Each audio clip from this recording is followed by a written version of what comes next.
어린 시절을 기억하면 저희 부모님은 저에게 공부 잘하면 원하는 장난감, 로봇을 사줄 거라고 약속을 하셨습니다. 초등학교 때 일이죠. 그래서 저는 열심히 그 목표한 바를 이루려고 노력을 했습니다. 그런데 목표대로 이루지를 못했습니다. 로봇을 받았을까요? 못 받았을까요? 기억을 해보면 공부의 결과가 제 원하는 대로 성과가 나지 않았음에도 불구하고 부모님은 장난감을 사주셨습니다. 그러니까 저는 로봇가 제가 성취한 대가로 무엇을 얻는 거라고 생각을 했는데, 그렇게 공부를 했는데 부모님은 기본적으로 제가 자녀이니까 로봇을 사주기로 약속을 하고, 공부의 성취는 조건이라기보다는 공부를 열심히 하게 만들기 위한 작은 당근 정도 받게 되지 않았던 것입니다. 저는 부모님의 사랑을 다 이해하지 못했기 때문에 이 공부의 목적을 달성을 해야지만 장난감을 받을 수 있을 줄 알고 달성하지 못했을 때 실망을 했는데, 부모님에게는 그 목표의 달성의 여부보다 제가 갖고 싶어 하는 것을 가졌을 때 기뻐하는 모습을 보게 하고, 그것과 동시에 공부를 열심히 하게 만드는 것이 부모님의 목표셨던 것입니다. 어린 시절 기억해 보면 꼭 신기하게도 크게 혼난 날, 맛있는 것을 먹었던 날들이 기억이 납니다. 그러니까 그 생각을 하면, 크게 혼났는데 다 혼나고 나면 맛있는 것을 사주시는 부모님의 모습을 보면서 그냥 혼내지 말고 맛있는 거 사주지 라는 생각을 해보았지만, 부모가 되니까 이제서야 그 마음이 이해가 됩니다. 혼내긴 했지만 혼내는 부모의 마음도 아프고, 혼나서 아파하는 자녀를 보는 부모의 마음도 아프기에 다 혼내고 나면 자녀의 마음을 풀어주고 싶기에, 더 정확히 말하면 자녀의 우는 모습이 아닌 웃는 모습을 보기 원하는 것이 부모의 마음이기에 자녀에게 맛있는 것을 사주고, 다음부터는 그러지 마라고 말하면서 함께 맛있는 것을 먹으면서 웃으려고 노력하는 것이 부모의 마음일 것입니다. 자녀는 부모가 되어보기 전에는 이런 부모의 마음을 절대로 이해할 수 없습니다. 그저 혼내는 부모가 두려울 뿐이고 야속할 뿐입니다. 혼내고 달래주는 부모가 왜 저렇게 혼내질 말지 이렇게 생각할 뿐입니다. 이스라엘 백성들도 하나님의 심판의 결과로 바벨론의 포로가 되었습니다. 징계를 받을 당시에는 그 징계가 너무 아프고 마음이 힘들 뿐입니다. 하나님의 마음을 이해할 여유도 없고 이해가 잘 되지도 않습니다. 그런데 오늘 에스겔 선지자는 오늘 본문의 약속을 통해서 하나님의 마음을 정확하게 알려주고 계십니다. 우리 14절 다시 한번 읽어보겠습니다. 14절입니다. 함께 읽겠습니다. 시작. 내가 옛적에 내 손을 들어 맹세하여 이 땅을 너희 조상들에게 주겠다고 하였나니 너희는 공평하게 나누어 기업을 삼으라. 이 땅이 너희의 기업이 되리라. 혼나는 당시에는 두려움에 휩싸여서 다른 것을 볼 경황이 없습니다.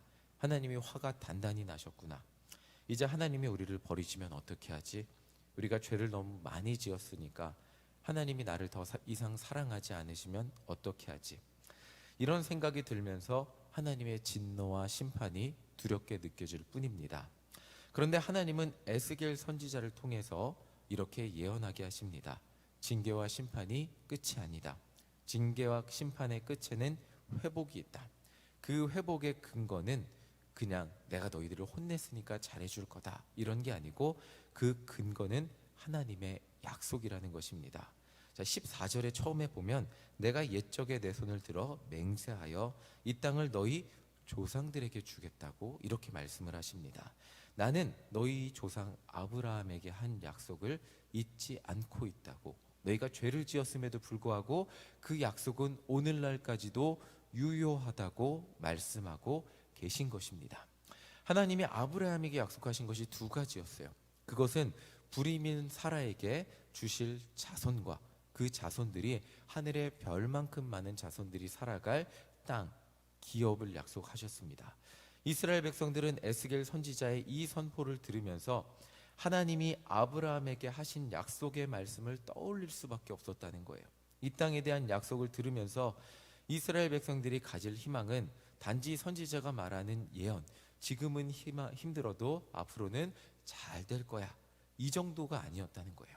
아브라함에게 하신 약속의 말씀이 오늘날 우리에게도 유효하다는 말의 뜻은 조상 때부터 하나님께서 주셨던 그 약속의 모든 말씀이 우리가 그렇게 죄를 지었음에도 불구하고 여전히 유효한 것이고, 그들에게 남겨진 그 하나님의 약속의 말씀이 이 어려움의 순간에도 여전히 살아있는 하나님의 말씀으로서 하나님의 구원의 약속이 담긴 그 말씀이 지금도 이루어지고 있음을 의미했습니다. 그러니까 그냥 단순히 잘 될 거라는 희망의 말씀이 아니라 하나님이 정말 그 긴 시간 동안 조상들에게 약속하신 그 모든 약속의 말씀이 이 성경에 담긴 모든 내용이 오늘날에도 역사하고 있고, 그 하나님은 지금 하나님이 우리 눈에 보이지 않는 것 같고 어려움만 보이는 것 같지만, 이 어려움의 순간에 우리 눈에 하나님의 약속이, 하나님의 능력이 보이지 않는 것 같은 순간에도 하나님은 살아계셔서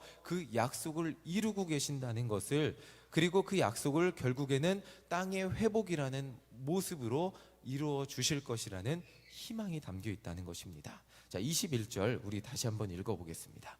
21절 읽어보겠습니다. 시작. 그런즉 너희가 이스라엘 모든 지파대로 이 땅을 나누어 차지하라. 21절 내용을 보면서 떠오르시는 것이 있으시죠? 그게 뭐죠? 바로 모세와 여호수아가 하나님의 말씀을 가지고 이루었던 일들입니다. 과거의 모세와 여호수아를 통해 하나님이 이루셨던 일이 단순히 과거의 일이 아니라 앞으로 이스라엘에게 찾아올 회복의 때에 하나님이 그 이스라엘에게 다시 한번 이루어 주실 약속의 일이라는 것입니다. 그러니까 오늘 말씀에서 가장 중요한 것은 하나님의 약속의 말씀이 적혀 있는 이 성경의 말씀이 과거에만 이루어진 일, 과거에 완성된 일, 그것만이 아니라는 것입니다. 성경에 기록된 모든 하나님의 약속은 포로의 상황 가운데 있는 이스라엘 백성들에게 미래에 주실 하나님의 회복의 비전이고, 막연한 희망이 아닌 기록된 미래의 희망이었다는 것입니다.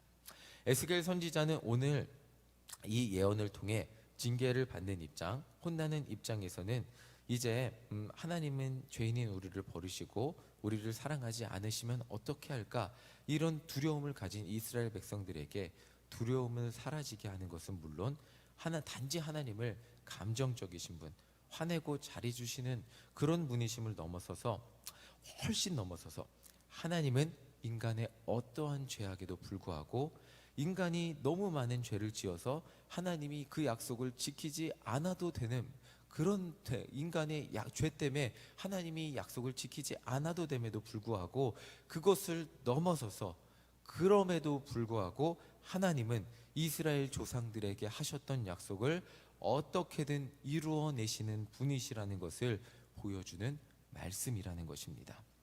우리는 하나님을 어떻게 믿습니까? 제가 가장 큰 착각을 했던 것이 있다면, 오늘 기도하는데 기도가 잘 되면, 그리고 뭔가 하나님 약속을 성경을 읽었는데 그날 뭔가 마음의 깨달음이 크게 오고 제 삶에 뭔가 능력이 보인다면, 하나님은 이 말씀을 이렇게 이루셨구나 라고 그것만 보았던 제 작은 모습들이 어느 순간 깨달아졌습니다. 그런데 하나님은 성경에 나와 있는 모든 약속을 오늘날도 이루시고 계십니다. 그런데 인간이 연약하기 때문에 하나님이 하시는 모든 일들 중에 일부만 깨닫고 일부만 보고 사는 것입니다. 예를 들면 공기가 있습니다. 우리가 그냥 공기를 마시는 이 모든 것, 인간을 위해 창조하시고 주신 하나님의 섭리와 은혜인데, 우리가 그냥 평소에는 너무나 당연하게 여기다가 어느 순간 그 공기를 마시면서, 그리고 낙엽을 보면서 하나님의 창조의 섭리를 감사하게 됩니다. 그 감사가 하루 정도 가다가 또다시 너무나 당연하게 살아가게 되겠죠. 일부만 깨닫다가 어느 날 내가 느끼지 못했던 것들까지도 하나님께서 나를 위해서 일하시고 계시다는 것을 깨닫게 되는 순간, 우리는 눈물이 나기도 하고 가슴이 뜨거워지기도 하고 하나님의 크신 사랑을 더 크게 느끼기도 하는 것입니다. 내가 느끼고 있건 느끼지 못하고 있건 그것과는 상관없이 하나님은 기록된 근거가 있는 하나님의 약속, 즉 우리가 하나님의 말씀이라고 믿고 있는 그 성경에 기록된 모든 약속을 하나님의 섭리로 성취하시는 분이시고, 지금도 이 세상 가운데 살아계셔서 하나님의 섭리 가운데 온 세상을 주관하는 분이시고, 나를 창조하시고 오늘도 나와 함께 하시고 나에게 하신 모든 약속을 이루어 주고 계시는 분이시라는 것입니다. 성경을 읽어야 하는 이유는 살아계신 하나님이 나를 위해 어떠한 약속을 이루어가고 계시고 어떻게 인도하고 계시고 오늘도 어떤 일을 하고 계심을 깨닫기 위함입니다. 그러니까 내가 읽어야 하나님이 일하시고 내가 느껴야 하나님이 일하시는 게 아니라 나를 위해 이만큼의 은혜를 베풀어 주셨는데 내가 그것을 찾지 못하고 느끼지 못하니까 감사하지 못하는데, 말씀을 읽으면 나를 위해 살아계신 하나님의 일하심이 비로소 그때야 보이고 감사하기 때문에 오늘도 우리가 이 말씀을 읽어야 하는 것입니다. 아는 만큼 보인다고, 이전에는 당연하게 누렸던 세상 모든 일들이 이게 내가 당연한 게 아니구나, 하나님이 주셨으니까 내가 누리고 살 수 있었구나 라는 거 감사하게 되는 것입니다. 어제 제가 젊은이들과 추수감사 주일에 나눈 말씀인데, 기본적으로 20대 젊은이들이 왜 이렇게 힘들어할까 이렇게 생각을 해보니까, 이전에는 부모님이 모든 것을 당연하게 주셨어요. 집에 사는 게 당연하잖아요. 그런데 청년이 되고 독립을 하면 요 손바닥만한 공간에서 월세를 내고 추운 날 히터를 틀고 더운 날 에어컨을 틀기 위해서도 상당히 많은 돈이 필요합니다. 그리고 밥도 먹어야 되죠. 부모님 품을 떠나서 작은 손바닥만한 공간에서 나의 삶을 유지하기 위해서도 쉽지 않습니다. 그리고 고등학교 때만 해도 학교 다니는 게 너무 당연했는데 대학교 가려면 열심히 공부해야 됩니다. 그 보통 노력해서 들어갈 수가 있는 것이 아닙니다. 자, 이 당연하게, 이전에는 너무나 당연하게 누렸던 모든 것, 청소년 때까지는 이전에 너무나 당연하게 누렸던 모든 것들을 내 힘으로, 내 노력으로 성취해야 되는, 내 노력으로 그런 것들을 다 이루어야 내야 되는 시기가, 그것을 처음 부딪혀야 되는 시기가 청년의 때이기 때문에 하나하나 내 노력으로 이루어 가려고 하면서 힘듦을 느끼게 되는 것입니다. 그리고 그 힘든 걸 느끼면서 그제서야 부모님의 사랑, 부모님의 그 고단한 인생이 보이기 시작하는 거죠. 나를 이렇게 키워주셨구나. 이전에 당연했던 것들이 당연하게 여겨지지 않으면서 부모님의 사랑과 부모님의 은혜에 감사하게 되는 마음을 가지게 된다는 것이죠. 자, 똑같습니다. 우리가 하나님의 말씀, 하나님의 은혜를 찾으면서 찾게 되는 것, 그것이 감사라는 것. 이전에 당연했던 것들인데 이것이 당연한 것이 아니잖아요. 우리가 숨 쉬는 것, 우리가 누리는 것, 우리가 살아가는 것, 우리에게 공급되는 이 모든 것들이 하나님의 은혜였구나 라는 것을 찾게 되는 것, 하나님의 말씀을 읽을 때 그제서야 찾게 되고 감사한다는 것입니다. 야곱이 빈털터리 때부터 시작했을 때 하나님을 만났고, 요셉은 지하의 감옥 가장 낮은 곳에서, 다윗 왕은 기름 부음을 받고 생명의 위협을 느끼며 도망 다니면서 이 모든 것을 이루기까지 하나님이 함께 하셨고 하나님의 은혜를 느끼게 하셨습니다. 어려움 가운데 이전에 당연한 것들이 당연한 것이 아니었음을 느끼게 되고 감사하게 됩니다. 하나님이 오늘도 살아계셔서 나에게 주셨기 때문에 이것들이 나에게 있는 것이었구나. 자, 그 일하심의 근거가 어디에 있냐면 그냥 하나님이 나를 위해 일하시는 거구나, 이것이 아니라 그 근거가 바로 성경에 있음을 우리는 알아야 합니다. 바로 그때 하나님의 은혜에 더욱더 감격하게 되고 성경의 약속한 말씀을 읽으며 힘을 얻고 오늘도 승리할 능력을 얻게 되는 것입니다. 오늘도 하나님은 이 성경에 기록된 대로, 약속하신 대로 우리의 인생 가운데 그 약속을 이루어가고 계십니다.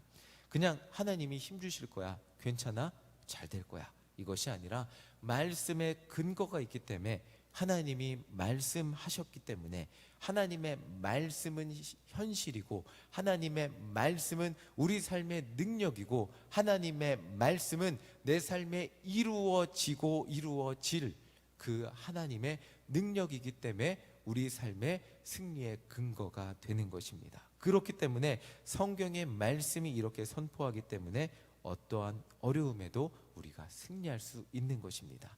오늘도 이 말씀 붙잡고 승리하는 우리 모두가 되시기를 간절히 소망합니다. 아멘. 우리 14절 마지막으로 함께 읽고 말씀을 마치도록 하겠습니다. 14절 한번 읽겠습니다. 시작. 내가 옛적에 내 손을 들어 맹세하여 이 땅을 너희 조상들에게 주겠다고 하였나니 너희는 공평하게 나누어 기업을 삼으라. 이 땅이 너희의 기업이 되리라. 아멘. 하나님의 말씀대로 이 땅이, 이곳이 그리고 여러분들 삶의 모든 것이 기업이 되는 역사가 이루어지게 될 줄 믿습니다. 아멘. 함께 찬송가 524장 찬양하겠습니다.